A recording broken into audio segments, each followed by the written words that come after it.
Recording progress. S. So ನಮ್ಮ D N ಅಲ್ಲಿ ನಾವು ಎಷ್ಟೋ ಪ್ಯಾಟರ್ನ್ಸ್ನ ಕ್ಯಾರಿ ಮಾಡ್ತಾ ಇರ್ತೀವಿ. ಅಕಸ್ಮಾತ್ ಅದು ಒಳ್ಳೇದಾಗಿದ್ರೆ ವೆಲ್ ಆ್ಯಂಡ್ ಗುಡ್. ಇನ್ನ ಜಾಸ್ತಿ ನಾವು ಅದನ್ನ ನೆಕ್ಸ್ಟ್ ಜನರೇಷನ್ಗೆ ಪಾಸ್ ಮಾಡಲೇಬೇಕು. ಸೊ ಅದಕ್ಕೆ ನಾನು ಹೇಳೋದು ಏನಂದ್ರೆ, tap into your inner potential ಮತ್ತೆ ನಿಮ್ಮ ಮಗುವಿನ ಇನ್ನರ್ ಪೊಟೆನ್ಷಿಯಲ್. ಗೊತ್ತಿಲ್ಲ ಯಾವ ಪೊಟೆನ್ಷಿಯಲ್ ನಮಗೆ ಹೈಡ್ ಆಗಿದೆ, ಆಕ್ಟಿವ್ ಆಗಿಲ್ಲ, ಆಕ್ಟಿವೇಟ್ ಆಗಿಲ್ಲ ಅಂತ ನಮ್ಗೆ ಗೊತ್ತಿಲ್ಲ. But how to tap into it, ಯಾವ ರೀತಿ ಅದನ್ನ ಆಕ್ಟಿವೇಟ್ ಮಾಡಬಹುದು ಅಲ್ವಾ? ಸೊ ಅದನ್ನ ನಾವು ಕಲ್ತ್ಕೋಬೇಕಾಗುತ್ತೆ. ಹೇಗೆ ಆಕ್ಟಿವೇಟ್ ಮಾಡ್ಬೋದು ಅಂತಂದ್ರೆ, ನೀವು ನಿಮ್ಮ ಮಗುಗೆ ಬೇಕಾದಂತಹ ಕ್ವಾಲಿಟೀಸ್ನ, ಅದರಲ್ಲಿ ಇರಬೇಕಾದಂತಹ ಕ್ಯಾರೆಕ್ಟರ್ಸ್ನ ಪದೇ ಪದೇ ವಿಜುವಲೈಸ್ ಮಾಡೋದು, ಆ ಥರ ನೀವೇ ಇದ್ದೀರಾ ಅನ್ನೋ ಥರ ಥಿಂಕ್ ಮಾಡೋದು, ಆಕ್ಟ್ ಮಾಡೋದು, ಎನಾಕ್ಟ್ ಮಾಡೋದು. ಸೊ ಆ ಕ್ಯಾರೆಕ್ಟರ್ಸ್ನ ನೀವು ಅಳವಡಿಸ್ಕೊಳ್ಳೋದು, ಇದನ್ನೆಲ್ಲ ಮಾಡೋದ್ರಿಂದ ನಿಮ್ಮ ಡಿ ಎನ್ ಎ ಪ್ಯಾಟರ್ನ್ಸ್ ಕೂಡ ಚೇಂಜ್ ಆಗ್ತಾ ಬರುತ್ತೆ. You will see a different you. ಆಯ್ತಾ? ನೀವೇನು ಇವಾಗಿದ್ದೀರಲ್ವಾ, ನೀವು ಆಫ್ಟರ್ ಬರ್ತ್ ಅಂದ್ರೆ ಆಫ್ಟರ್ ಗಿವಿಂಗ್ ಬರ್ತ್, ನೀವು ಹೆರಿಗೆ ಆದ್ಮೇಲೆ ಮಗು ಜೊತೆ ಇರುವಂತಹ ರೀತಿನೇ ಬೇರೆ ಆಗುತ್ತೆ. ನೀವು ಕಂಪ್ಲೀಟ್ಲಿ ಒಂದು ಡಿಫ್ರೆಂಟ್ ಪರ್ಸನಾಲಿಟಿ ಆಗಿ ಚೇಂಜ್ ಆಗಿರ್ತೀರಾ. ಅದನ್ನ ನೀವೇ ರೆಕಗ್ನೈಸ್ ಮಾಡ್ತೀರಾ. ಓಕೆ. ಸೊ ನಿಮ್ಮ ಒಳಗಿನಿಂದ ಚೇಂಜಸ್ ಕಾಣಿಸ್ತಾ ಹೋಗುತ್ತೆ. ಅವಾಗ ಅದು ಪ್ರೂಫ್ ಅದು. ಆಯ್ತಾ? ನೀವು ಚೇಂಜ್ ಆಗ್ತಿದ್ದೀರಾ, ನಿಮ್ಮ ಮಗುಗೆ ನೀವು ಅದೇ ರೀತಿಯಾದಂತಹ ಡಿ ಎನ್ ಎನ ಫಾರ್ಮ್ ಆಗೋಕ್ಕೆ ಹೆಲ್ಪ್ ಮಾಡಿದ್ದೀರಾ. ಆಯ್ತಾ? ಇವಾಗ ನಿಮ್ಮ ಮಗುವಿನ ಡಿ ಎನ್ ಎಸು ಎಷ್ಟೋ ಸೆಲ್ಸ್ ಇವಾಗ ಫಾರ್ಮ್ ಆಗ್ತಾ ಇದೆ ಅಲ್ವಾ? ಎಲ್ಲ ಪ್ರತಿಯೊಂದು ಅಂಗಾಂಗಗಳು ಕೂಡ ಇವಾಗ ಫಾರ್ಮ್ ಆಗ್ತಾ ಇದೆ. ನಿಮ್ಮ ಮಗುವಿನ ರಚನೆ ಫಿಸಿಕಲಿ, ಮೆಂಟಲಿ, ಎಮೋಷನಲಿ ಇವಾಗಲೇ ಆಗ್ತಾ ಇರೋದು ಅಲ್ವಾ? ನಿಮ್ಮ ಹೊಟ್ಟೆ ಒಳಗಿರುವಾಗ ಪ್ರತಿದಿನ, ಪ್ರತಿ ಕ್ಷಣ, ಪ್ರತಿ ಸೆಕೆಂಡಲ್ಲೂ ಕೂಡ ಲಕ್ಷಾಂತರ, ಕೋಟ್ಯಾಂತರ ಸೆಲ್ಸ್ಗಳು ಫಾರ್ಮ್ ಆಗ್ತಾ ಇರುತ್ತೆ. ಆಲ್ಮೋಸ್ಟ್ ನಮ್ಮ ದೇಹದಲ್ಲಿರೋದು 60 ಟ್ರಿಲಿಯನ್ಸ್ ಸೆಲ್ಸ್. ಆಯ್ತಾ? ಅಷ್ಟೊಂದು ಸೆಲ್ಸ್ಗಳಿದೆ. ಆ ಎಲ್ಲ ಜೀವಕೋಶಗಳಲ್ಲೂ ಕೂಡ ಡಿ ಎನ್ ಎಗಳಿದೆ ಅಲ್ವಾ? ಡಿ ಎನ್ ಎ ಸ್ಟ್ಯಾಂಡ್ಸ್ ಇರುತ್ತೆ, ಕ್ರೋಮೋಸೋಮ್ಸ್ ಇರುತ್ತೆ. ಸೊ ಅದೆಲ್ಲಾನು ನಮ್ಮ ದೇಹದಲ್ಲಿ ಎಲ್ಲರಲ್ಲೂ ಇದ್ದೇ ಇರುತ್ತೆ. ಆದ್ರೆ ನಾವೇನ್ ಅನ್ಕೋತೀವಿ, ನಮ್ಮ ಬ್ರೈನಲ್ಲಿ ಮಾತ್ರ ನಾವು ಥಿಂಕ್ ಮಾಡ್ತಿದೀವಿ, ಬ್ರೈನಲ್ಲಿ ಮಾತ್ರ ಮೆಮೊರಿ ಇದೆ ಅಂತ ಅನ್ಕೊಂಡಿರ್ತೀವಿ. ಬಟ್ ಸುಳ್ಳು. ಎಲ್ಲಾ ಜೀವಕೋಶಗಳಿಗೂ ಒಂದೊಂದು ರೀತಿಯ ಮೆಮೊರಿ ಇದ್ದೇ ಇರುತ್ತೆ. ಆಯ್ತಾ? ಸೊ ಆ ಡಿ ಎನ್ ಎಲ್ಲಿರೋ ಸೆಲ್ ಅಂದ್ರೆ ಒಂದು ಸೂಜಿಲೆ ಎಷ್ಟೋ ಲಕ್ಷಾಂತರ ಸೆಲ್ಸ್ನ ಪೋಣಿಸ್ಬೋದು ಅಂತ ಹೇಳ್ತಾರೆ. ಅಷ್ಟು ಮೈನ್ಯೂಟ್, ಅಷ್ಟು ಚಿಕ್ಕದು, ಅಷ್ಟು ಜೀವಕೋಶಗಳು ಅಷ್ಟು ಚಿಕ್ಕದು. ಅದರಲ್ಲೂ ಕೂಡ ಮೆಮೊರಿ ಇದೆ ಅಲ್ವಾ? 60 ಟ್ರಿಲಿಯನ್ ಸೆಲ್ಸ್. ಸೊ ಅಷ್ಟರಲ್ಲೂ ಕೂಡ ಮೆಮೊರಿ ಇದೆ ಅಂದ್ರೆ ನಾವು ಅದನ್ನೆಲ್ಲ ಹೇಗೆ ಚೇಂಜ್ ಮಾಡೋದು? ಹೇಗೆ ಅದನ್ನ ನಮ್ಗೆ ಬೇಕಾದ ಹಂಗೆ ನಾವು ಮೌಲ್ಡ್ ಮಾಡೋದು ಅಲ್ವಾ? ಸೊ ಯಾರಿಗಿದು ವೆರಿ ವೆರಿ ಇಂಟ್ರೆಸ್ಟಿಂಗ್ ಅಂತ ಅನ್ಸುತ್ತೆ. ನನಗಂತೂ ನಿಜವಾಗ್ಲೂ ಇಟ್ ಇಸ್ ಅ ಗಿಫ್ಟ್. ಆಯ್ತಾ? ಒಂದು ಎಪಿಜೆನೆಟಿಕ್ಸ್ ಅಂತ ಒಂದು ಕಾನ್ಸೆಪ್ಟ್ ಇದೆ. ಏನಂದ್ರೆ, ನಾವು ಏನೇ ಹಿಂದಿನಿಂದ ಕ್ಯಾರಿ ಮಾಡ್ಕೊಂಡು ಬಂದಿದ್ರು ಅದನ್ನ ಮತ್ತೆ ರೀಪ್ರೋಗ್ರಾಮ್ ಮಾಡುವಂತಹ ಕೆಲಸವನ್ನ ನಾವು ಮಾಡ್ಬೋದು. ಆ ಚಾನ್ಸ್ ನಮ್ಮೆಲ್ಲರಿಗೂ ಕೂಡ ಇದೆ. ಆಯ್ತಾ? So human beings are different from, ನಾವು ಯಾಕೆ ಡಿಫ್ರೆಂಟ್ ಆಗಿದ್ದೀವಿ? ಯಾಕಂದ್ರೆ because of our thinking capacity ಅಲ್ವಾ? ನಮ್ಮ ಪ್ರೀ ಫ್ರಾಂಟಲ್ ಕಾರ್ಟೆಕ್ಸ್ ಏನಿದೆ ಬ್ರೈನ್ ಇಂದು, ತುಂಬಾ ಚೆನ್ನಾಗಿ ಅದು ಡೆವಲಪ್ ಆಗಿರುತ್ತೆ. ಅದಕ್ಕೋಸ್ಕರ ಮತ್ತೆ ನಾವೇನ್ ಮಾಡ್ತೀವಿ ಅಂತಂದ್ರೆ ಅದನ್ನ ಯೂಸ್ ಮಾಡ್ಕೋಬೇಕು. ಯಾರು ಅದನ್ನ ಯೂಸ್ ಮಾಡ್ಕೊಳ್ತಾರೋ ಅವರು ತುಂಬಾ ಚೆನ್ನಾಗಿ ಮುಂದುವರಿತಾ ಹೋಗ್ತಾರೆ ಅಲ್ವಾ? ಅವರು ಇಂಟೆಲಿಜೆಂಟ್ ಆಗ್ತಾ ಹೋಗ್ತಾರೆ, ಬುದ್ಧಿವಂತರಾಗ್ತಾರೆ. ಅದನ್ನ ಜಗತ್ತಿಗೆ ತಮ್ಮ ಕೊಡುಗೆಯನ್ನು ಕೊಡ್ತಾ ಹೋಗ್ತಾರೆ. ಏನೋ ಒಂದು ಇನ್ವೆನ್ಷನ್ ಮಾಡ್ತಾರೆ, ಡಿಸ್ಕವರಿ ಮಾಡ್ತಾರೆ, ಏನೇನೋ ಕಂಡು ಹಿಡಿತಾ ಹೋಗ್ತಾರೆ, ಹೊಸ ಹೊಸ ಟೆಕ್ನಾಲಜಿನ ಯೂಸ್ ಮಾಡ್ಕೋತಾ ಹೋಗ್ತಾರೆ. ಅದೇ ಅವರೇ ಕ್ರಿಯೇಟ್ ಮಾಡ್ತಾರೆ. ಸೊ ಎಷ್ಟೋ ಜನ ಹೇಳ್ತಾರೆ, ನಾನು ಟ್ರೆಂಡ್ಸ್ನ ಫಾಲೋ ಮಾಡಲ್ಲ, ನಾನೇ ಟ್ರೆಂಡ್ ಕ್ರಿಯೇಟ್ ಮಾಡ್ತೀನಿ. ಸೊ ಈ ಥರ ಎಲ್ಲ ಡೈಲಾಗ್ಸ್ ಸರಿ, but are you creating it ಅಲ್ವಾ? ಸೊ ಡಿಸೈನರ್ಸ್ ಎಷ್ಟು ಒಳ್ಳೆ ಒಳ್ಳೆ ಡಿಸೈನರ್ಸ್ ಅಲ್ವಾ? ಸೊ ಎಷ್ಟು ಒಳ್ಳೆ ಒಳ್ಳೆ ನಾಲೆಡ್ಜ್ ಇರುವಂತಹ ಪೀಪಲ್ನ ನಾವು ದಿನನಿತ್ಯ ನೋಡ್ತಾ ಇರ್ತೀವಿ. ಅದರಲ್ಲೂ ಎಷ್ಟೋ ಜನ ಸ್ಟ್ಯಾಂಡ್ ಔಟ್ ಆಗೋದಿಲ್ಲ, ಬಟ್ ಕೆಲವೊಬ್ರು ಮಾತ್ರ ಸ್ಟ್ಯಾಂಡ್ ಔಟ್ ಆಗ್ತಾರೆ. ಆಯ್ತಾ? ಸೊ ನಮ್ಮ ಮಕ್ಕಳು ಅದೇ ರೀತಿ ಇರಬೇಕು ಅಲ್ವಾ? ಸೊ ನಮ್ಗೆ ಅದೇ ಆಸೆ. ಸೊ ಎಷ್ಟೇ ಕ್ರೌಡ್ ಇರಲಿ, ನನ್ನ ಮಗ ಅಥವಾ ಮಗಳು ಅದರಲ್ಲಿ ಸ್ಟ್ಯಾಂಡ್ ಔಟ್ ಆಗಬೇಕು. ಅದರಲ್ಲಿ ಒಂದು ರೆಕಗ್ನಿಷನ್ ಅಂತ ಅವ್ರಿಗೆ ಸಿಗ್ಬೇಕು ಅಲ್ವಾ? ಈ should be or she should be different. ಎಲ್ಲರಿಗಿಂತ ಸ್ವಲ್ಪನಾದ್ರೂ ಡಿಫ್ರೆಂಟ್ ಇರಬೇಕು ಅಲ್ವಾ? ಅದ್ರ ಜೊತೆಗೆ caring, loving, all these things are added ಅಲ್ವಾ? ಸೊ ನಮ್ಗೆ ಅದು ಕೂಡ ಬೇಕು. ಮೊನ್ನೆ ಯಾವುದೋ ಒಂದು ರೀಲ್ ವೈರಲ್ ಆಗಿತ್ತು. ಅದರಲ್ಲಿ ಒಬ್ಬ ಹುಡುಗ ಕರೋಡ್ಪತಿಲಿ ಏನೋ ಅಮಿತಾಬ್ ಬಚ್ಚನ್ ಮುಂದೆ ಕುತ್ಕೊಂಡ್ಬಿಟ್ಟು ಒಂಥರ ಆಟಿಟ್ಯೂಡ್ ತೋರಿಸೋದು. ಆಯ್ತಾ? ಸೊ ಅದ್ ವಿಡಿಯೋ ಯಾರಾದ್ರೂ ನೋಡಿದೀರಾ? ಮೇ ಬಿ ಸುಮಾರು ಜನ ನೋಡಿರ್ತೀರಾ ಅನ್ಸುತ್ತೆ. ತುಂಬಾ ವೈರಲ್ ಆಗಿತ್ತು, ಎಲ್ಲರೂ ಅದ್ರ ಬಗ್ಗೆ ರೀಲ್ಸ್ ಮಾಡ್ತಾ ಇದ್ದಾರೆ. ಆ ಹುಡ್ಗ ಸರಿ ಅಂತ ಒಬ್ರು, ತಪ್ಪು ಅಂತ ಒಬ್ರು, ಆ ತರ ಈ ತರ ಅಲ್ವಾ? ಸೊ ನೋಡಿರ್ತೀರಾ ದಿವ್ಯ ಅಲ್ವಾ? ಸೊ ಇದರಿಂದ ನಿಮಗೇನ್ ಅನ್ಸುತ್ತೆ ಅಲ್ವಾ? ಸೊ ಅದು ಏನೇ ಇರ್ಲಿ, there is a chance to reprogram. ಆಯ್ತಾ? ಆ ಹುಡ್ಗ ಅಲ್ಲಿ ತನಕ ರೀಚ್ ಆಗಿದ್ದಾನೆ ಅಂತಂದ್ರೆ ಏನೋ ಒಂದು ಬುದ್ಧಿವಂತಿಕೆ ಖಂಡಿತ ಇದೆ ಅಲ್ವಾ? ಅಲ್ಲಿ ಸ್ವಲ್ಪ ಮಿಸ್ಸಿಂಗ್ ಲೈನ್ ಏನಂದ್ರೆ, ಸ್ವಲ್ಪ ಸಂಸ್ಕಾರದ ಮಿಸ್ಸಿಂಗ್ ಲೈನ್ ಸ್ವಲ್ಪ ಕಾಣಿಸುತ್ತೆ. ಆಯ್ತಾ? ಎಲ್ಲರಿಗೂ ಕಾಣಿಸುತ್ತೆ ಅದು, ಕೆಲವೊಬ್ರಿಗೆ ತುಂಬಾ ಜಾಸ್ತಿನೇ ಕಾಣಿಸುತ್ತೆ. ಬಟ್ ನಾವು ಎಲ್ಲರೂ ಪೇರೆಂಟ್ಸ್ ಆಗಿ ಅರ್ಥ ಮಾಡ್ಕೋಬೇಕಾಗಿರೋ ಒಂದು ವಿಷಯ ಏನಂದ್ರೆ, there is always chance to reprogram. ಆಯ್ತಾ? ಮೇ ಬಿ ಒಂದು ಎನ್ವೈರ್ಮೆಂಟಲ್ ಎಫೆಕ್ಟ್ ಇರಬಹುದು, ಅಥವಾ ಜೀನ್ಸ್ ಅಲ್ಲಿ ಬೇರೆ ಯಾರಿಂದನೋ ಅದು ಕ್ಯಾರಿ ಮಾಡಿದ್ದಾಗಿರ್ಬೋದು. ಮೇ ಬಿ ಅಪ್ಪ ಅಮ್ಮ ನಿಂದಾನೇ ಬಂದಿದೆ ಅಂತಲ್ಲ, ಅವರಲ್ಲಿ ಸಪ್ರೆಸ್ ಆಗಿರುವಂತಹ ಎಷ್ಟೋ ಕ್ಯಾರೆಕ್ಟರ್ಸ್ ಆ ಮಗುವಿನಲ್ಲಿ ಎದ್ದು ಕಾಣಿಸಿರಬಹುದು. ಮೇ ಬಿ ಅವ್ರ ತಾತನೋ ಮುತ್ತಾತನೋ ಆತರ ಅರೋಗೆಂಟ್ ಇದ್ದಿರಬಹುದು, ಅದಕ್ಕೆ ಅದು ಎದ್ದು ಕಾಣಿಸಿರಬಹುದು. ಬಟ್ ನಮ್ಮ ಕೆಲಸ ಇರೋ ಪೇರೆಂಟ್ಸ್ ಆಗಿ ಆ ಥರ ಏನಾದ್ರೂ ಕ್ಯಾರೆಕ್ಟರ್ಸ್ ನಮ್ಮ ಮಕ್ಕಳಲ್ಲಿ ಅಪಿಯರ್ ಆಗ್ತಾ ಇದೆ ಅಂತಂದ್ರೆ, there is a chance to rewire. ಆಯ್ತಾ? ಸೊ ನಾವ್ ಇದೆಲ್ಲ ಮಾಡ್ತಾ ಇದೀವಿ, ಗರ್ಭ ಸಂಸ್ಕಾರ ಮಾಡ್ತೀವಿ, ಎಷ್ಟೋ ಕ್ಲಾಸಸ್ ಅಟೆಂಡ್ ಮಾಡ್ತಿದೀವಿ, ಎಲ್ಲ ಏನೆಲ್ಲ ಎಫರ್ಟ್ಸ್ ಹಾಕಿದ್ರು ಅಕಸ್ಮಾತ್ ಈ ತರ ಕ್ಯಾರೆಕ್ಟರ್ಸ್ ಏನಾದ್ರೂ ಡಾಮಿನೇಟ್ ಆಗಿದ್ರೆ, ಯಾವಾಗ್ಲೂ ನೆನ್ಪಿಟ್ಕೊಳ್ಳಿ, there is a chance to rewire. ಆಯ್ತಾ? ಸೆಲ್ಯುಲಾರ್ ಲೆವೆಲ್ ಅಲ್ಲಿ, DNA ಲೆವೆಲ್ ಅಲ್ಲಿ ನಮ್ಮ ಪ್ಯಾಟರ್ನ್ಸ್ ನ ಚೇಂಜ್ ಮಾಡ್ತಾ ನಾವು ಮತ್ತೆ ಕರೆಕ್ಟ್ ಆಗೋ ಚಾನ್ಸಸ್ ಖಂಡಿತವಾಗ್ಲೂ ಇದೆ. ಆಯ್ತಾ? Thanks to epigenetics. ಸೊ ಏನ್ ಹೇಳುತ್ತೆ ಎಪಿಜೆನೆಟಿಕ್ಸ್ ಅಂತಂದ್ರೆ, ಈ ತರ ರಿವೈರಿಂಗ್ ಚಾನ್ಸಸ್ ಖಂಡಿತವಾಗ್ಲೂ ಇದೆ. ಹೇಗೆ ರಿವೈರ್ ಮಾಡೋದು ಅಲ್ವಾ? ಹೆಂಗ್ ಮಾಡೋದು ಅದೆಲ್ಲ? ಸೊ ನನ್ನ ಕ್ಲಾಸಸ್ ಅಟೆಂಡ್ ಮಾಡ್ತಾ ಮಾಡ್ತಾ ರೆಗ್ಯುಲರ್ಲಿ ನಿಮ್ಗೆ ಗೊತ್ತಾಗಿರಬಹುದು ಎಷ್ಟೋ ವಿಷಯಗಳನ್ನ. ನಾನು ಹೇಳ್ದೇನೆ ಸುಮಾರು ಇಂಪ್ಲಿಮೆಂಟೇಷನ್ಸ್ ಮಾಡಿಸ್ಬಿಟ್ಟಿದ್ದೀನಿ ಇಷ್ಟ್ರವರೆಗೂ ನಿಮ್ಮ ಹತ್ರ. ಸೊ ನಾವೇನು ಧ್ಯಾನದಲ್ಲಿ ಕುತ್ಕೋತೀವಿ, ಅವಾಗೇನು ನಾನು ನಿಮ್ಗೆ ಹೇಳ್ತಾ ಹೋಗ್ತೀನಿ, ನೀವು ಅದನ್ನ ಕನೆಕ್ಟ್ ಮಾಡ್ಕೋತಾ ಹೋಗ್ತೀರಾ, ಫೀಲ್ ಮಾಡ್ತಾ ಇದ್ದೀರಾ, ಅದೆಲ್ಲಾನು it is actually working on your cellular level. ಆಯ್ತಾ? ಯಾವಾಗ ನೀವು ನಿಮ್ಮ ಪ್ರತಿ ಜೀವಕೋಶಗಳನ್ನು ಸಮಾಧಾನ ಮಾಡ್ತೀರಾ ಅಲ್ವಾ, ಕೂಲ್ ಆಗಿಡ್ತೀರಾ, ಆಮೇಲೆ ಏನ್ ಮಾಡ್ತೀರಾ, ಅದಕ್ಕೆ ಕೆಲವೊಂದು ಇನ್ಸ್ಟ್ರಕ್ಷನ್ಸ್ ನ ಕೊಡ್ತಾ ಹೋಗ್ತೀರಾ, ಅದಕ್ಕೂ ಮುಂಚೆ ಏನ್ ಮಾಡ್ತೀರಾ, ಅದನ್ನ ಕ್ಲೆನ್ಸ್ ಮಾಡ್ತಾ ಹೋಗ್ತೀರಾ. ಆಯ್ತಾ? ಸೊ ಇದೆಲ್ಲಾನು ದಿನನಿತ್ಯ ನಮ್ಮಲ್ಲಿ ನಡೀತಾನೆ ಇದೆ. ಬಟ್ ನಾನು ಅದನ್ನ ಅದರ ಅಡ್ವಾಂಟೇಜ್ ಏನು, ಯಾವ ರೀತಿ ನಾನು ಅದನ್ನ ನಿಮ್ಮ ಸೆಲ್ಯುಲರ್ ಲೆವೆಲ್ ಅಲ್ಲಿ ವರ್ಕ್ ಮಾಡ್ತಾ ಇದ್ದೀನಿ ಅನ್ನೋದನ್ನ ನಾನು ಹೇಳಿರ್ಲಿಲ್ಲ ಅಲ್ವಾ? ಸೊ ಎಷ್ಟೋ ಜನ ಹೇಳ್ತಾರೆ, ಆ, ಅಂದ್ರೆ ಏನ್ ಮಾಡಕ್ಕಾಗುತ್ತೆ, ನಾನು ಇರೋದೇ ಹೇಗೆ, ಹುಟ್ಟು ಗುಣ, ಅದು ಇದು ಅಲ್ವಾ? ಸೊ ಏನದು ಹುಟ್ಟು ಗುಣ ಅಲ್ವಾ? ಹುಟ್ಟು ಗುಣ ಸತ್ರು ಹೋಗಲ್ಲ ಅಂತ ಹೇಳ್ಬಿಟ್ಟು ನಮ್ಮ ಮನೇಲಿ ಜಾಸ್ತಿ ಯೂಸ್ ಮಾಡ್ತಾರೆ ಇದು. ಆಯ್ತಾ? ಅದು ಒಳ್ಳೇದಕ್ಕೂ ಯೂಸ್ ಮಾಡ್ತಾರೆ, ಕೆಟ್ಟದಕ್ಕೂ ಯೂಸ್ ಮಾಡ್ತಾರೆ ಅಲ್ವಾ? ಹುಟ್ಟು ಗುಣ ಸತ್ರು ಹೋಗಲ್ಲ ಅಂತೇಳಿ. ಏನದು ಹುಟ್ಟು ಗುಣ? ನಮ್ಮ ಮಕ್ಕಳಿಗೆ ಅದು ಹುಟ್ಟು ಗುಣನೇ ಆಗೋದಾದ್ರೆ ಒಳ್ಳೇದೇ ಹುಟ್ಟು ಗುಣ ಆಗ್ಲಿ ಅಲ್ವಾ? ಅಲ್ವಾ? ಸೊ ಸತ್ರು ಹೋಗಲ್ಲ ಅಂತ ಹೇಳ್ತಾರೆ ಅಂತಂದ್ರೆ, ಸೊ ಅಷ್ಟು ಸ್ಟ್ರಾಂಗ್ ಆಗಿ ನಿಂತಿರುತ್ತೆ ಅದು. ಆಯ್ತಾ? ಎಲ್ಲೇ ಏನೇ ಮಾಡಿದ್ರು, ರೀಪ್ರೋಗ್ರಾಮಿಂಗ್ ಮಾಡಿದ್ರು ಮತ್ತೆ ಒಂದ್ ಅಲ್ಲಿಗೆ ನಿಂತ್ಕೊಳ್ಳುತ್ತೆ ಅಲ್ವಾ? ಸೊ ಸ್ವಲ್ಪ ದಿನ ಅಷ್ಟೇ ನಾವು ಪ್ರಾಕ್ಟೀಸ್ ಮಾಡ್ತಾ ಇರುವಾಗ ಸರಿ ಇರುತ್ತೆ, ಆಮೇಲೆ ಮತ್ತೆ ಒಂದು ನಾಯಿ ಬಾಲ ಡೊಂಕು ಅನ್ನೋ ತರ ಅದು ಹಂಗೆ ಆಗ್ಬಿಡುತ್ತೆ ಅಲ್ವಾ? ಸೊ ಅದಕ್ಕೆ ಹುಟ್ಟು ಗುಣನೇ ಆಗಿರ್ಲಿ ನಮ್ಮ ಮಕ್ಳಿಗದು ಅಲ್ವಾ? So when they are born with those characters, ಅವಾಗ ಅದನ್ನ ಯಾರಿಗೂ ಡಿಸ್ಟ್ರಾಯ್ ಮಾಡೋಕ್ಕಾಗಲ್ಲ, ಟಚ್ ಮಾಡೋಕ್ಕಾಗಲ್ಲ. ಸೊ ಆ ಥರ ಕ್ಯಾರೆಕ್ಟರ್ಸ್ ನಮ್ಮ ಮಕ್ಕಳಿಗೆ ಹುಟ್ಟಿದಾಗಿನಿಂದನೇ ಬರುತ್ತೆ ಅಂತಂದ್ರೆ ಯಾರಿಗುಂಟು, ಯಾರಿಗಿಲ್ಲ ಅಲ್ವಾ? ಸೊ ಬೇಕಲ್ವಾ ಅದೆಲ್ಲಾನು? ಅದಕ್ಕೆ ಇವತ್ತು ಡೀಪ್ ಕ್ಲೆನ್ಸಿಂಗ್ ಏನಂದ್ರೆ DNA ಲೆವೆಲ್ ಅಲ್ಲಿ ನಾವು ವರ್ಕ್ ಮಾಡ್ತಾ ಹೋಗೋಣ. ಪ್ರತಿದಿನ ನಡೀತಾ ಇರುತ್ತೆ, ಬಟ್ ಇವತ್ತಿನ ದಿನ ನಾವು ಅದನ್ನ ಕಾನ್ಶಿಯಸ್ ಆಗಿ ಮಾಡ್ತಾ ಹೋಗೋಣ. ಆಯ್ತಾ?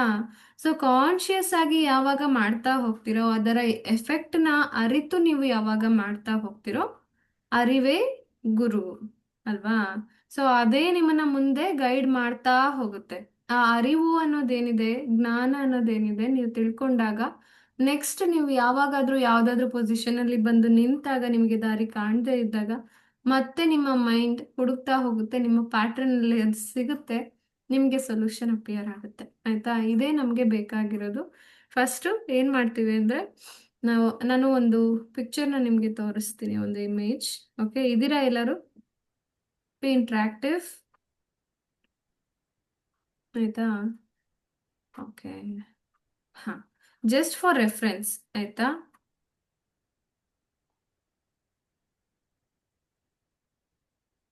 ನಾನು ಸ್ಕ್ರೀನ್ ಶೇರ್ ಮಾಡ್ತೀನಿ, ಕಾಣಿಸುತ್ತಾ ಅಂತ ಹೇಳಿ. ಆಯ್ತಾ? ಎಸ್, ಸುಮ್ಮನೆ ನಿಮಗೆ D N A strands reference ಸಿಗಲಿ ಅಂತ ಹೇಳ್ಬಿಟ್ಟು ನಾನು ಇದನ್ನ ಡಿಸ್ಪ್ಲೇ ಮಾಡಿದ್ದೀನಿ. ಇಲ್ಲಿ ಬಲ್ಗಡೆ ಬ್ಲೂ ಕಲರ್ ಇದೆಯಲ್ವಾ, ಇದನ್ನ ನೋಡಿ ಹಾಗೆ.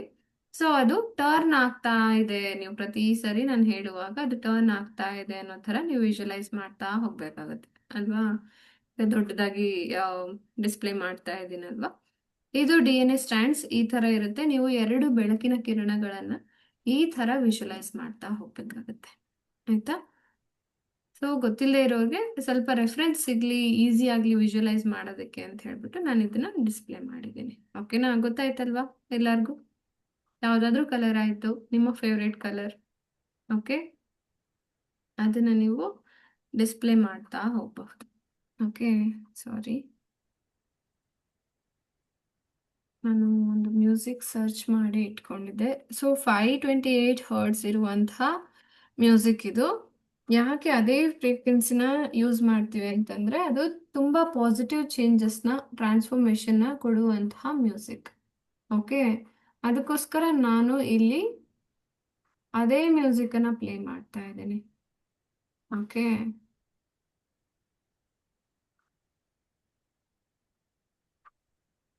ನಿಮಗೆ ಸೌಂಡ್ ಯಾರಿಗೂ ಕೇಳಿಸ್ತಾ ಇಲ್ಲ ಅಲ್ವಾ ಇವಾಗ? Yes ma'am. ಓಕೆ, ಒಂದು ನಿಮಿಷ.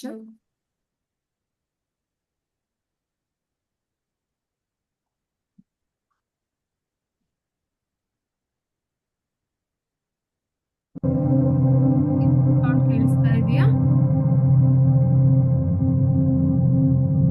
Yes ma'am. ಕನ್ಫರ್ಮಿಂಗ್. ಇವತ್ತು ಡೈರೆಕ್ಟ್ಲಿ ನಾವು ಮೆಡಿಟೇಷನ್ಗೆ ಹೋಗ್ತಾ ಇದ್ವಿ, ಬಿಕಾಸ್ ಆಮೇಲೆ ಸ್ವಲ್ಪ ಟಾಪಿಕ್ಸ್ ಹೇಳೋದಿದೆ, ಅದಕ್ಕೋಸ್ಕರ. This is like compensative session. ನಿಮಗೆ ಒಂದಿನ ಮಿಸ್ ಆಗಿತ್ತಲ್ವಾ, ಅದಕ್ಕೆ ಇವತ್ತು ತಗೊಂಡಿದ್ದೀನಿ. ಯು ಕ್ಯಾನ್ ಸಿಟ್ ಸ್ಟ್ರೈಟ್, ಎಲ್ಲರೂ ನೇರವಾಗಿ ಕುತ್ಕೊಳ್ಳಿ. ರಿಲ್ಯಾಕ್ಸ್.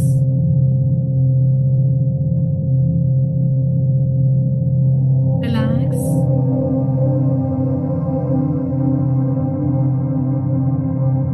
ನೀವು ಈ ಮೆಡಿಟೇಷನ್ ಮನ್ಕೊಂಡು ಕೂಡ ಮಾಡಬಹುದು, ಬೆಡ್ ರೆಸ್ಟ್ ಅಲ್ಲಿ. ನಿಮ್ಮ 2 ಕೈಗಳನ್ನ ನಿಮ್ಮ ತೊಡೆಯ ಮೇಲೆ ಇಡಿ. ಕೂತ್ಕೊಂಡಿದ್ದರೆ ಕೈಗಳು ಆಕಾಶ ನೋಡುವಂತಿರಲಿ. ಅಂಗೈಗಳು relax.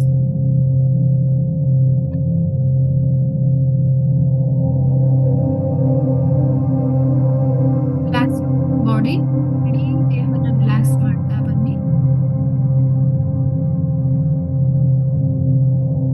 Each breath, take a deep breath ಇನ್.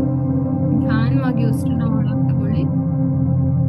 1 2 3 4. ನಿಧಾನವಾಗಿ ಉಸಿರನ್ನ ಹೊರಗೆ ಬಿಡಿ. 1 2 3 4 5 6. ಮತ್ತೊಮ್ಮೆ ಬ್ರೀತ್ ಇನ್ deeply. 1 2 3 4. Breathe out.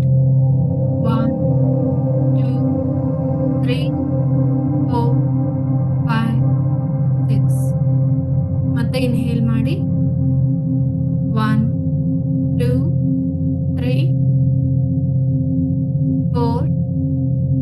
Exhale. 1 2 3 4 5 6. Relax. ನಿಮ್ಮ ಇಡೀ ದೇಹವನ್ನು ರಿಲ್ಯಾಕ್ಸ್ ಮಾಡ್ತಾ ಬನ್ನಿ, ನೆತ್ತಿಯಿಂದ ಪಾದದವರೆಗೆ. Relax your eyes, eyebrows, eyelash. ನಿಮ್ಮ ಕಣ್ಣುಗಳು, ಕಣ್ಣಿನ ರೆಪ್ಪೆಗಳು ಹೋಗು. ನಿಮ್ಮ ಕೆನ್ನೆಗಳು ಹೋಗು. ಮೂಗಿನ ಹೊಳ್ಳೆಗಳು, ಮೂಗಿನ ತುದಿಯನ್ನು ಕೂಡ ರಿಲ್ಯಾಕ್ಸ್ ಮಾಡಿ. ನಿಮ್ಮ ಕೆನ್ನೆಗಳಲ್ಲಿ ರಿಲ್ಯಾಕ್ಸೇಷನ್ ಫೀಲ್ ಮಾಡಿ.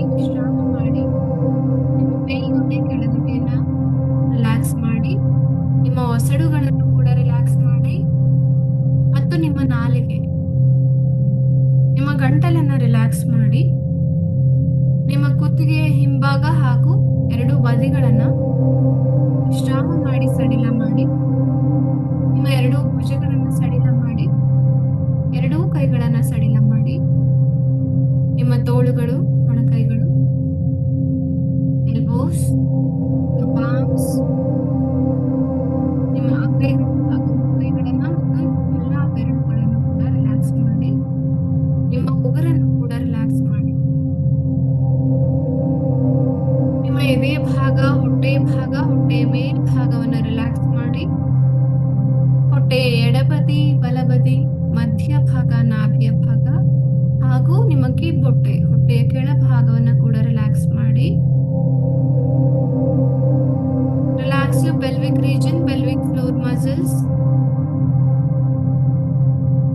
ನಿಮ್ಮ ಬೆನ್ನೆಲುಬನ್ನು ಸಂಪೂರ್ಣವಾಗಿ ರಿಲ್ಯಾಕ್ಸ್ ಮಾಡಿ. ಕುತ್ತಿಗೆ ಭಾಗದಿಂದ ಹಿಡಿದು ಸೊಂಟದ ಕೆಳಭಾಗದವರೆಗೆ ನಿಮ್ಮ ಇಡೀ ಬೆನ್ನೆಲುಬು ರಿಲ್ಯಾಕ್ಸ್ ಆಗಿರಲಿ. ನಿಮ್ಮ ಎರಡೂ ಕಾಲುಗಳನ್ನ ಪಾದದವರೆಗೆ ರಿಲ್ಯಾಕ್ಸ್ ಮಾಡಿ. ತೊಡೆಯ ಭಾಗ, ಮೊಣಕಾಲು, ಮೀನ್ಕಂಡ, ಪಾದಗಳು ಹಾಗೂ ಎಲ್ಲಾ ಬೆರಳುಗಳು ರಿಲ್ಯಾಕ್ಸ್ ಆಗಲಿ. ಈಗ ನಿಮ್ಮ ಇಡೀ ದೇಹದಲ್ಲಿ ರಿಲ್ಯಾಕ್ಸೇಷನ್ ಫೀಲ್ ಮಾಡ್ತಾ, ನಿಮ್ಮ ಒಳಗಿನ ಅಂಗಾಂಗಗಳನ್ನು ಕೂಡ ರಿಲ್ಯಾಕ್ಸ್ ಮಾಡ್ತಾ, ನಿಮ್ಮ ದೇಹದ ಎಲ್ಲ ಅಂಗಾಂಗಗಳು, ಮೆದುಳು, ಹೃದಯ, ಶ್ವಾಸಕೋಶ, ಎಲ್ಲ ಗ್ರಂಥಿಗಳು, ನಿಮ್ಮ ಜಠರ, ಹೊಟ್ಟೆಯ ಭಾಗ, ನಿಮ್ಮ ಗರ್ಭಾಶಯ, ಸಣ್ಣ ಕರುಳು, ದೊಡ್ಡ ಕರುಳು, ಎರಡು ಕಿಡ್ನಿಗಳು, ಬ್ಲಾಡರ್ ಎಲ್ಲವೂ ಕೂಡ ರಿಲ್ಯಾಕ್ಸ್ ಆಗಲಿ.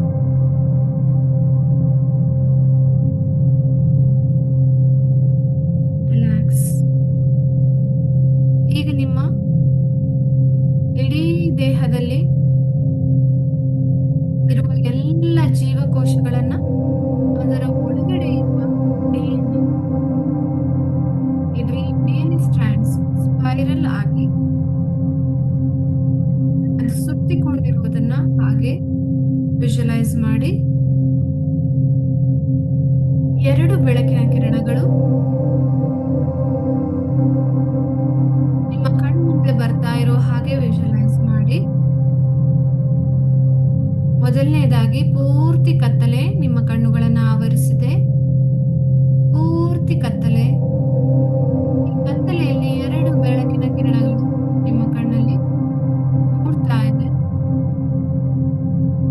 ಈ ಕತ್ತಲೆಯಲ್ಲಿ ನಿಮಗೆ ಎರಡು ಬೆಳಕಿನ ಕಿರಣಗಳು ಕಾಣಿಸ್ತಾ ಇದೆ.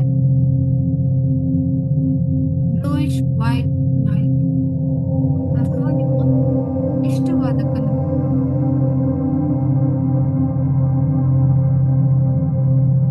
ಈ ಎರಡೂ DNA ಸ್ಟ್ರಾಂಡ್ಗಳು ಸ್ಪೈರಲ್ ಆಗಿ ಸುತ್ತಿಕೊಂಡು ನಿಧಾನವಾಗಿ ಅದು ತಿರುಗೋಕೆ ಸ್ಟಾರ್ಟ್ ಆಗಿದೆ. ನಿಧಾನವಾಗಿ ತಿರುಗ್ತಾ ಇದೆ. ಪ್ರತಿ ಬಾರಿ ತಿರುಗುವಾಗ ನೀವು ವಿಜುವಲೈಸ್ ಮಾಡ್ತಾ ಇದ್ದೀರಾ ನಿಮಗೆ ಹಾಗೂ ನಿಮ್ಮ ಮಗುವಿಗೆ ಬೇಕಾದ ಗುಣಗಳು, ಕ್ಯಾರೆಕ್ಟರ್ಸ್,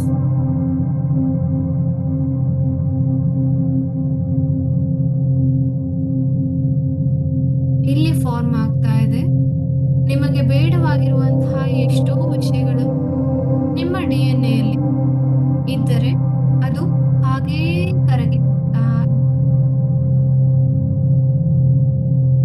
ಈ ಒಂದು DNA ನಲ್ಲಿ ನಿಮಗೆ ಬೇಡದಿರುವಂತಹ ಪ್ಯಾಟರ್ನ್ಗಳು, ಸಿಚುವೇಶನ್ಗಳು, ಎಮೋಷನ್ಗಳು, ಭಾವನೆಗಳು ಹಾಗೂ ಘಟನೆಗಳು ಅಥವಾ ನಿಮಗೆ ಬೇಡವಾದಂತಹ ವಿಷಯಗಳು ಏನಾದರೂ ಇದ್ರೆ ಅದೆಲ್ಲವೂ ಕೂಡ ಕರಗಿ ಹೋಗ್ತಾ ಇದೆ ಅನ್ನೋ ಹಾಗೆ ವಿಜುವಲೈಸ್ ಮಾಡಿ. ಇಲ್ಲಿ ಎಷ್ಟೋ ಜನಕ್ಕೆ ನಿಮ್ಮ ಸ್ಮೃತಿ ಪಟಲದಲ್ಲಿ ನಿಮ್ಮ ನೆನಪಿನಲ್ಲಿ ಎಷ್ಟೋ ಹಳೆಯ ವಿಷಯಗಳು ತುಂಬಾ ಕಾಡ್ತಾ ಇರುತ್ತೆ. ಮತ್ತೆ ಮತ್ತೆ ಪದೇ ಪದೇ ನೀವು ಅದೇ ವಿಷಯಗಳನ್ನ ಬೇಡದೇ ಇದ್ರೂ ಕೂಡ ಅದೇ ವಿಷಯಗಳನ್ನ ಮತ್ತೆ ಮತ್ತೆ ನೆನಪು ಮಾಡ್ಕೊಳ್ಳುವಂಥದ್ದು ನಿಮ್ಮ ಜೀವನದಲ್ಲಿರಬಹುದು, ಅಥವಾ ನಿಮ್ಮ ಪ್ರೊಫೆಷನಲ್ ಲೈಫ್, ಅಥವಾ ನಿಮ್ಮ ಸಂಸಾರದಲ್ಲಿರಬಹುದು, ನಿಮ್ಮ ಆಫೀಸಲ್ಲಿರಬಹುದು, ನೀವು ವರ್ಕ್ ಮಾಡುವಂತಹ ಪ್ಲೇಸಲ್ಲಿರಬಹುದು. ಎಲ್ಲಾದರೂ ನಿಮಗೆ ಬೇಡವಾದಂತಹ ಘಟನೆಗಳು, ವ್ಯಕ್ತಿಗಳು, ಆಲೋಚನೆಗಳು ಬರ್ತಾ ಇದೆ ಅಂದ್ರೆ ಆ ಎಲ್ಲ ಆಲೋಚನೆಗಳನ್ನ ನೀವು ಸೆಲ್ಯುಲರ್ ಮೆಮೊರಿನಲ್ಲಿ ಸ್ಟೋರ್ ಮಾಡಿ ಇಟ್ಕೊಂಡಿದ್ದೀರಾ. ಆ ಎಲ್ಲ ಮೆಮೊರಿಗಳನ್ನ, ನೆನಪುಗಳನ್ನ ಇವತ್ತಿನ ದಿನ ನಿಮ್ಮ DNA ಇಂದ ನೀವು ಹೊರಗೆ ಹಾಕ್ತಾ ಇದ್ರ ಅದೆಲ್ಲವೂ ಕೂಡ ಕರಗಿ ಹೋಗ್ತಾ ಇದೆ. ನಿಮಗೆ ಬೇಡವಾದಂತಹ ವಿಷಯಗಳು, ಆಲೋಚನೆಗಳು ಎಲ್ಲವೂ ಕೂಡ ನಿಮ್ಮ ಜೀವಕೋಶಗಳಲ್ಲಿ ಅಡಗಿರುವಂತಹ, ನಿಮ್ಮ DNA ಯಲ್ಲಿ ಅಡಗಿರುವಂತಹ ಎಲ್ಲ ನೆನಪುಗಳು ಕರಗಿ ಹೋಗ್ತಾ ಇದೆ, ಕರಗಿ ಹೋಗ್ತಾ ಇದೆ. Dissolve.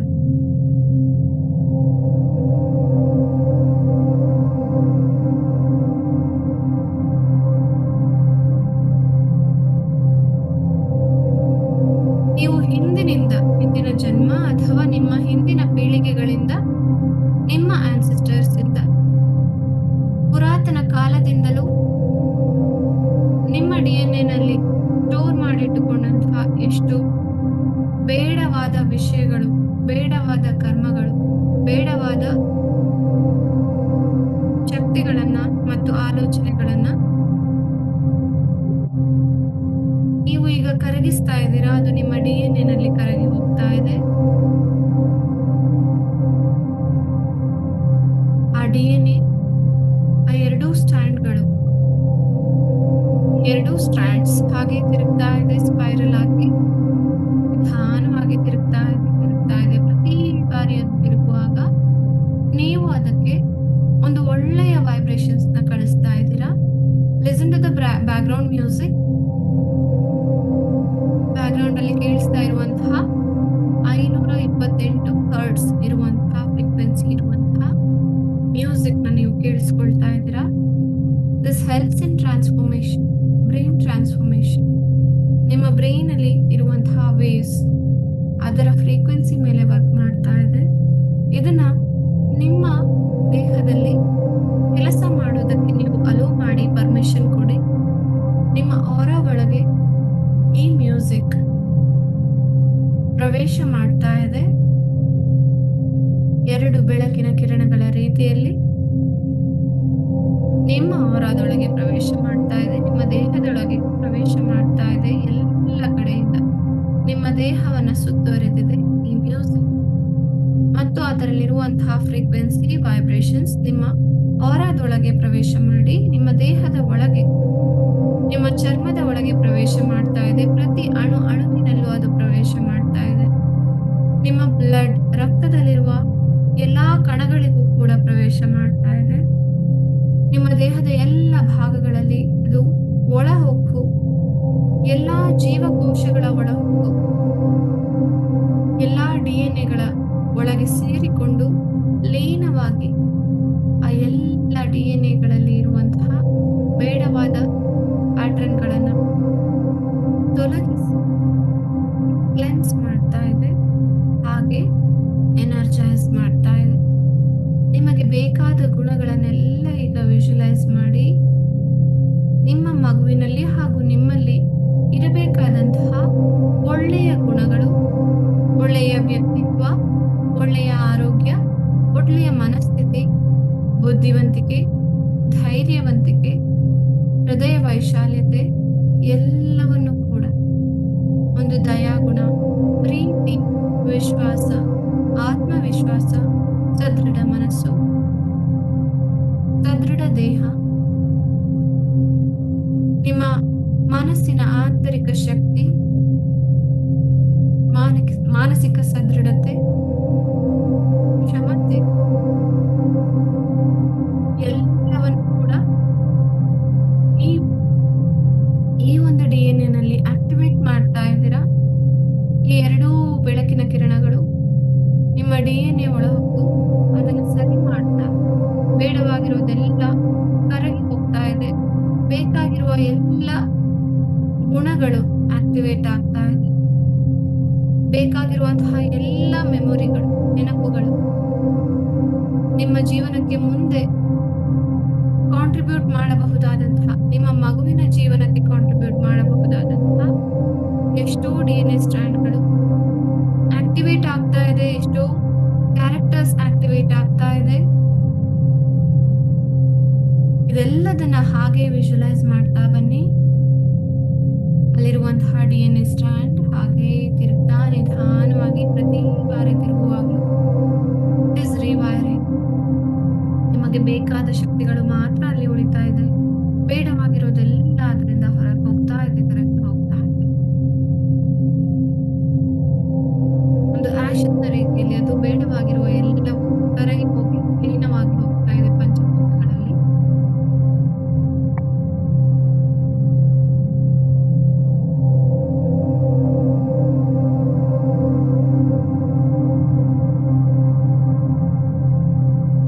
ಈ ಒಂದು ಮ್ಯೂಸಿಕ್ ನ ನಿಮ್ಮ ಇಡೀ ದೇಹದಲ್ಲಿ ಪ್ರವೇಶ ಮಾಡೋಕೆ ಬಿಡಿ. ಎಲ್ಲ ಜೀವಕೋಶಗಳಲ್ಲಿ ಇದರ ಎಫೆಕ್ಟ್ ನಿಮ್ಮ ಇಡೀ ದೇಹದಲ್ಲಿ ಸಂಚಲನ ಮಾಡುವ ಹಾಗೆ ಅವಕಾಶ ಮಾಡಿಕೊಡಿ.